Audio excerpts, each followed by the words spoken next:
bigyan ng pagsisisi na ganito para siya ay magbago. Okay, ito mga utol, lalong-lalo na sa mga humahangad talaga dyan ng pagbabago, is ituturo ko sa inyo yung tamang pamamaraan, step by step. Kasi hindi mo makakamit yung pagbabago ng partner mo once na hindi mo maibibigay sa kanya ito, na hindi mo ito mapapagawa sa kanya. Okay?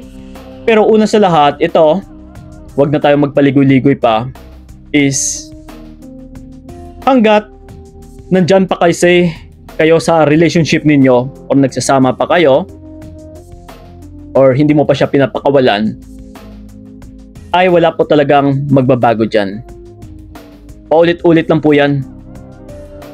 And wala talaga akong narinig sa mga humihingi sa akin ng advices na may nagbabago sa kalagitnaan ng relationship. Even me mga utol, sa karanasan ko po, sinubukan ko talaga. In-experiment ko kung totoo ba talagang may nagbabago sa loob ng relasyon. Kasi ako, I tried na kumapit din. Hinintay ko kasi yung pagbabago ng isang tao. Na marami na nga rin nagsasabi sa akin, nakalasan mo na yan, hiwalayan mo na yan. So pero ako parang gusto ko kasi nga matuto eh. Gusto ko malaman kung may posibilidad ba na magbago yung isang tao. So sinubukan ko, tinest ko talaga kung magbabago yung isang tao. Pero yun na nga, unahan ko na kayo, which is nabigo lang din naman ako. Yes, kasi and I validate na yung tao pala, kung ano yung nakasanayan neto, kung ano yung kinakaugalian, kung ano yung behavior, kung ano yung karakteristik ng taong yan, is hindi mo na yan mababago. Kumbaga pa, pagkatao niya na kasi yan. Okay? So, ang tao rin kasi mga utol ay hindi rin nagbabago once na hindi natamasa or nakamit yung realization. Yung tipong mapapaisip siya ng kusa na, uy, kailangan ko na sigurong baguhin yung buhay ko. Kasi parang wala namang napatutunguhan yung mga ginagawa ko eh. So ako lang yung nauubusan, ako lang yung nawawalan. And then by the end of the day, baka ako lang itong kawawa. Yes. So kung hindi niya po iyan maiisip, ay hindi mo yan mapapabago. So ito ngayon, isa-isahin natin step by step, which is may 4 lang naman tayong gagawin na kailangan ninyo talagang gawin, utol. Na kung hindi nyo ito magawa yung 4, is hindi mo makakamit yung pagsisisi ng isang tao at saka para magbago. Okay? So ang una na kailangan ninyong gagawin is mag-full detachment. Kailangan lahat-lahat, utol. Pag sinabing full, is lahat-lahat tanggalin mo or putulin na ninyo yung ugnayan ninyong dalawa. Umatras ka talaga. Kasi hindi mo makakamit yung pagbabago ng isang tao again once na hindi mo mapagdaanan na umatras. Na nandiyan ka pa din. Okay, hinihintay mo yung pagbabago niya na baka magbago siya kinalaunan sa loob ng relasyon ninyo. Wala pong ganun, utol. Yes, and then yung kasunod na pangalawa, that's why kailangan mong mag-detach dahil kailangan din natin siyang mabigyan ng curiosity. Okay, so paano ba makikurious yung isang tao? Sa pamamagitan na kailangan is wala siyang mababalitaan galing sa'yo. Yes. So that's why na isabi ko kanina is mag-full detachment ka. Mag-full detach ka. Na kailangan is tanggalin mo lahat-lahat ng connections. Kasi kung wala siyang connection sa'yo is wala na siyang mababalitaan eh. So dito napapasok na makikurious yung isang tao. Na isa ito or sa pangalawa natin na kailangan na mabigyan siya ng curiosity.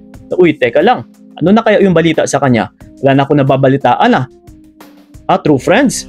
Through mutual friends, families, relatives niya, kaibigan niya, wala eh. Ano kaya yung meron sa kanya sa ngayon? Yes, 'di ba? So ito ngayon, sa pangalawa natin nabigyan mo na siya ng curiosity. Ang kasunod po is dapat ipahantong natin siya sa realization. Yes. So ito na ngayon. Kasi once kasi na yung curiosity ay nagtuloy-tuloy, utol, talagang hahantong po ito sa realization. Kasi 'di ba, sa curiosity is napapaisip siya. Okay? Maraming questions or katanungan sa kanyang isipan na walang kasagutan kasi hindi mo binibigyan ng validations eh. Hindi ka nagpaparamdam. Okay? Kumbaga pa, wala kang finifeed sa kanya about sa'yo. Kahit man sa tao sa paligid mo, wala siyang nababalitaan. So ngayon, yung mga katanungan na ito sa kanyang isipan is siya lang din itong sasagot. Yes, so kailangan nating ipahantong siya sa ganito. Na ito na yung matatawag natin na realization. Na yung katanungan na ito, halimbawa sa isang tanong niya na, uy, teka lang, bakit is parang hindi na talaga siya nagpaparamdam? Diba? So ngayon, wala siyang kasagutan na nakukuha galing sa'yo. So ngayon, sasagutin niya ito. Sasagutin niya ito sa kanyang sarili mismo na, siguro dahil nga niloko ko siya, dahil nga umatras ako kasi binaliwala ko siya. Yes. So ang tawag natin dyan is realization. Kumbaga pa is nare-realize niya yung kamalian niya dahil lang doon sa katanungan sa kanyang isipan na walang kasagutan. Siya na itong sumasagot, utol. So, ito na ngayon, sa realization is, di ba, naisip niya na yung halaga mo, naisip niya na yung kamalian niya. So ngayon, babalik siya, magpaparamdam ito. So dito na ngayon papasok yung pang-apat natin na kailangan mong gagawin. Kundi yung ibigay natin na magsisisi siya, which is regret. Sa pamamagitan, paano ba magsisisi yung isang tao? Once na kapag siya ay bumalik, and then kapag sinupalpal mo, hindi mo na tinanggap, hindi ka na nagparamdam talaga, yung tipong cannot be reached ka na, is dito na magsisisi yung isang tao. Yes. So ngayon, ito na mga utol. Kapag nagawa mo na yung apat na ito, after ng pagsisisi is pagbabago. Diba? Kasi nagsisi siya eh.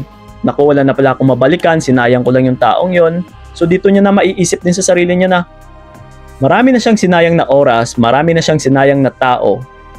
Nakarapat-dapat sana para sa kanya pero binaliwala niya lang. So dito niya babaguhin yung kanyang sarili. So again mga utol, hindi mo mapapakamit sa pagbabago yung isang tao once na hindi siya dadaan sa curiosity. And then, hindi mo mapapasisi yung isang tao once na hindi niya rin mapagdaanan yung realization. So step by step utol. Wala pong magic na after ng curiosity is magbabago na kaagad yung tao. Wala. So it takes time. Na kailangan is mapagdaanan yung muna yung curiosity, realization, regret, and saka na siya magbabago. Nauna sa lahat is, bago mo gawin ang lahat-lahat ng ito, ay mag-full detach ka muna. Kailangan is umatras ka talaga, utol. So sa mga humahangad po dyan ng pagbabago ng mga partner ninyo, ito po ang pinakamabisang paraan talaga. Yun po ang step by step, yun po ang process na kailangan ninyong gagawin para makamit ninyo yung pagbabago ng isang tao. Pero ngayon, Kuya Kiko, paano siya babalik? Paano nga siya magbago kung may bago rin naman siya?